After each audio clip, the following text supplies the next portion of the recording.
Bonjour mes bien-aimés dans le Seigneur. Aujourd'hui nous sommes les derniers jours du mois de janvier et demain nous commençons le mois de février. Et dans quelques semaines là, il va nous rester que 10 mois. Puisque février, pendant le mois de février, il ne va nous rester que 10 mois pour finir l'année. Et toi qui as pris les résolutions pour servir le Seigneur, toi qui as pris les résolutions pour changer ta vie, pour transformer ta vie, toi qui as pris des résolutions pour faire de ta vie meilleure, toi qui as pris des résolutions pour commencer à chercher du travail, toi qui as pris des résolutions pour te remarier, pour changer complètement ta vie, es-tu en train de les faire? Que le Seigneur t'assiste. Et aujourd'hui, je vais rapidement parler sur... je vais traiter les versets de 2 Corinthiens 5, 17. 2 Corinthiens 5, 17 dit: si quelqu'un est en Christ, il est une nouvelle créature. Les choses anciennes sont passées et voici toutes choses sont devenues nouvelles. Qu'est-ce que le Seigneur veut nous montrer par là? Le Seigneur veut nous dire, quand tu étais dans les péchés, quand tu conduisais ta vie tout seul, quand tu ne m'obéissais pas, tu étais une vieille créature. Tu avais le vieux homme en toi. Mais en acceptant le Seigneur Jésus-Christ comme Seigneur et Sauveur, en acceptant de suivre le Seigneur, tu lui as donné sa vie. C'est-à-dire, tu as crucifié ta vie avec Jésus-Christ et par sa résurrection, tu es redevenu en vie, donc tu es ressuscité avec Jésus-Christ dans sa sanctification. Donc ta vie maintenant est en Christ, donc tu es devenu une nouvelle créature. Tout ce que tu as fait dans le passé sont effacés, donc tu es devenu une nouvelle créature. Les choses anciennes sont passées. Ta fornication est passée, ton infidélité est passée, tes mensonges sont passés. Tes vols, tes crimes sont passés. En Seigneur Jésus-Christ, maintenant tu es renouvelé, tu es devenu une nouvelle créature conduit par le Saint-Esprit. Alors, nous voyons parfois des gens utilisés par le diable. Ils viendront te rappeler ton passé. D'ailleurs, quand il était dans le monde, avant d'être chrétien, je connais ses frères, je connais cette sœur. Il a fait ça, il a détruit le mariage de telle personne. Il a volé les affaires de telle personne. Il ou elle couchait avec telle personne. Cette personne avait fait ceci ou cela. Il était dans des prisons, il a commis des crimes. Oui, le diable va utiliser ses anges pour venir déstabiliser ton présent. Le diable va utiliser les gens tout autour de toi pour détruire ton ministère, l'œuvre que Dieu est en train d'accomplir dans ta vie. Mais il y a une chose que nous devons comprendre. Quand nous avons affranchi la mer Rouge avec le Seigneur, nous avons laissé l'Égypte derrière nous. Tout ce que les gens peuvent dire par rapport à toi ne changera rien. Et surtout, je voulais préciser une chose, mes chers frères. Vous qui êtes dans le Seigneur et vous continuez à chercher des femmes vierges dans les églises. Vous qui demandez à des sœurs pendant la proposition si elles sont vierges, mon frère, que Dieu te pardonne parce que tu ne sais pas ce que tu fais.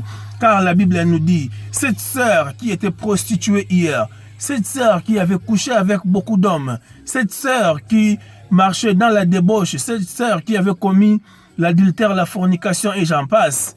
Cette sœur, dans le Seigneur, maintenant, il est une nouvelle créature. Toutes les choses anciennes sont passées et elle est devenue une nouvelle sœur. Donc, c'est-à-dire, Dieu la voit comme vierge. Dans l'amour de Dieu, cette sœur n'a point connu d'homme parce que tous ses péchés sont effacés. Elle est devenue une nouvelle créature, vierge dans le Seigneur. Ça fait mal au cœur de voir des frères qui ont couché avec des centaines de femmes, des trentaines de femmes, des dizaines de femmes. Quand ils deviennent chrétiens, ils sont très exigeants. Ils veulent des femmes vierges. Et les femmes que toi tu as couché, des femmes que toi tu as couché avec quand tu étais encore dans le monde, quand ils vont se convertir, qui va les épouser? Qui va les épouser?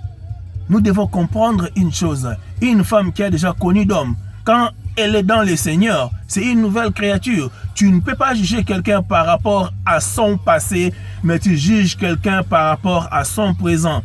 Et ce n'est même pas à toi de juger son présent parce que qui es-tu pour juger le serviteur ou la servante d'autrui? N'a-t-il ou n'a-t-elle pas son maître? C'est ce que la Bible nous dit. Alors, toi qui as un présent sale, tu juges le passé d'une personne qui a un présent sanctifié par le sang de Jésus-Christ. Mon frère ou ma sœur, toi qui cherches des hommes qui n'ont pas assez d'expérience, parce que toi tu as eu assez d'expérience dans ta vie, tu veux maintenant trouver un homme qui ne connaît rien pour que tu sois, pour qu'elle soit sous tes décisions, pour qu'il puisse satisfaire tes désirs dans la façon que toi tu aimes, pour que tu puisses les diriger à faire ce que toi tu veux. Ma sœur, tu dois comprendre une chose. Quand on se marie, on ne se marie pas seulement pour se faire, pour recevoir tout le plaisir, mais on se marie pour donner l'amour, pour donner le plaisir, pour donner le bonheur à l'autre et vice versa. Et cet amour-là, comme je l'ai toujours dit, il n'y a que Dieu qui peut le donner. Aujourd'hui, je t'encourage, toi qui es dans le Seigneur, toi qui es devenu une nouvelle créature, surtout les nouveaux convertis, n'écoutez pas les paroles des gens qui disent que bon voilà, il ou elle est maintenant dans le Seigneur parce que elle est fatiguée du péché, parce que elle a peur des maladies, parce qu'il y a trop de déceptions. Oui, le Seigneur nous a invités et il nous a dit, venez chez moi, vous tous qui êtes fatigués, et moi je vous donnerai du repos. Moi j'étais pécheur, j'étais fatigué du péché. Le péché avait rongé ma vie. Je commençais à avoir mal au cœur. Je ne savais plus où mettre ma tête. Mais Dieu a transformé ma vie. Dieu m'a donné cette chance. Dieu peut te donner aussi la même chance. Toi, surtout qui ne connais pas encore le Seigneur Jésus-Christ dans ta vie, je vais t'inviter à recevoir Jésus-Christ dans ta vie. Il n'y a pas une meilleure vie que la vie chrétienne. Hier, je buvais. Hier, je faisais tout. J'étais vraiment dans les péchés. Quand je dis les péchés, je parle des péchés en général. Donc, je n'étais pas une bonne personne. J'étais aussi dans le monde. J'ai fait des choses que le diable s'en est glorifié. Mais aujourd'hui, le Seigneur a transformé ma vie. Le Seigneur m'a appelé auprès de lui. Donc, c'est-à-dire, quand je suis maintenant auprès du Seigneur, je me dis, je suis l'enfant de Dieu parce que je porte en moi l'ADN de Jésus-Christ, notre Seigneur. Donc, c'est-à-dire, je ne marche plus selon la chair, mais selon l'esprit. Tout ce que les gens peuvent dire sur toi aujourd'hui, toi qui es nouveau converti, ou toi qui cherches à se convertir, je t'encourage de ne pas écouter la voix du diable, car le diable a comme objectif de décourager les chrétiens. L'une des plus grandes armes du diable, c'est le découragement. Quand tu vas commencer à écouter les gens parler de ta vie, d'ailleurs, il a pris le copain de l'autre là. D'ailleurs, il a pris l'homme de l'autre là. D'ailleurs, il a pris la copine de l'autre là. D'ailleurs, il a fait ça. Il a fait des enfants par-ci, par-là. Tu commences à écouter tout ça, tu te décourages. Tu ne veux plus servir le Seigneur parce que les gens t'ont connu voleur dans les quartiers, parce que les gens t'ont connu criminel dans les quartiers. Maintenant que tu es dans le Seigneur, il te jette des pierres sur toi. Je vais te dire une chose, les gens sont comme ça. Quand tu es dans les péchés, tout le monde dit celui-ci ne changera jamais. Celui-ci est destiné pour l'enfer. Et quand tu vas te convertir, les mêmes gens viendront pour dire que, ah, voilà, il a peur d'aller à prison, il est fatigué de voler, il ne sait plus quoi faire, il court vers le Seigneur, une solution facile. Les gens parleront toujours. Et toi, ce que tu peux faire, tu ne peux qu'écouter la voix du Seigneur et avancer. Aujourd'hui, mon frère, aujourd'hui, ma sœur, j'ai pris une dizaine de minutes de ta vie pour te dire que Jésus-Christ t'aime. Si tu lui donnes ta vie, tu deviendras une nouvelle créature. Et tout ce que tu as commis comme péché, Jésus-Christ va les effacer. Il est le seul à avoir le pouvoir d'effacer les péchés de quelqu'un et les oublier. Les hommes disent, pardonner n'est pas oublier. Mais Dieu a dit, les choses anciennes sont passées, voici toutes choses sont devenues nouvelles. Il y a que Dieu qui peut renouveler toutes choses. Aujourd'hui, je t'encourage de faire confiance en Dieu. Que le Seigneur vous bénisse.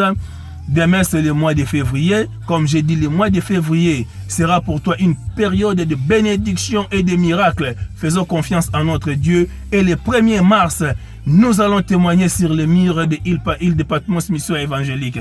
Que le Seigneur vous bénisse tous. Je vous aime au nom de notre Seigneur Jésus-Christ. Bonne journée.